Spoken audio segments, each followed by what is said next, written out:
ajab isheen eenyudha laata isheen eenyudha laata kanatti ukkaamsitu afaan ishee hodhitee kan ija ishee jaamsitu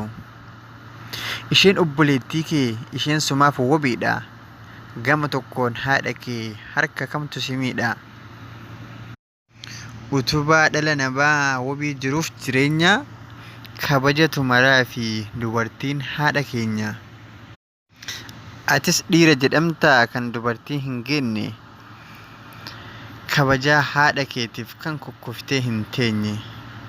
kabajaa haadha keetiif kan kukkuftee hin teenye maqaa dhiiraa nyaataa haadha namaa reebdee osoo horii taatee marga lafaa dheedde kiisa daakuu gootee afaan ishee hodhita haadhuma si dhalte sibiilan horfitaa kuni haadha dhiiraati haadha goota fi mootii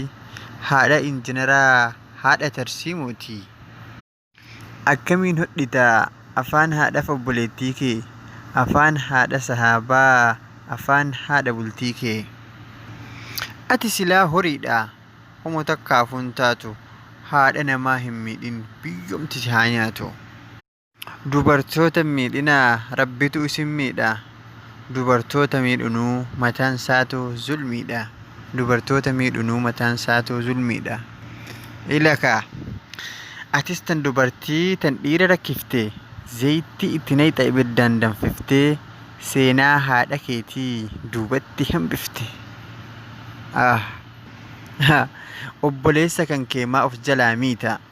abbaa si argate zayitidhaan wadditaa abbaa mana keetii ibiddaan marqitaa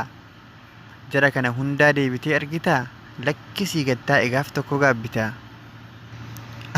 kan ati guggubdu maaltu beeka tarii isa biyyaaf tolu isa sabaaf lolu qalbiidhaan hubadhaa warri waa ololu lakki yaa jara namee maaliif wal miina ijji yoo nu badde maaliif wal argina jiruu wal dhorginee maaliif wal sarbina wal malee jiraatuun silaafuu hin taatu wal balleessuu dhiisaa dhama'aaf dhamaatu an isiniin ka jedhu muhee badhaasa waaqati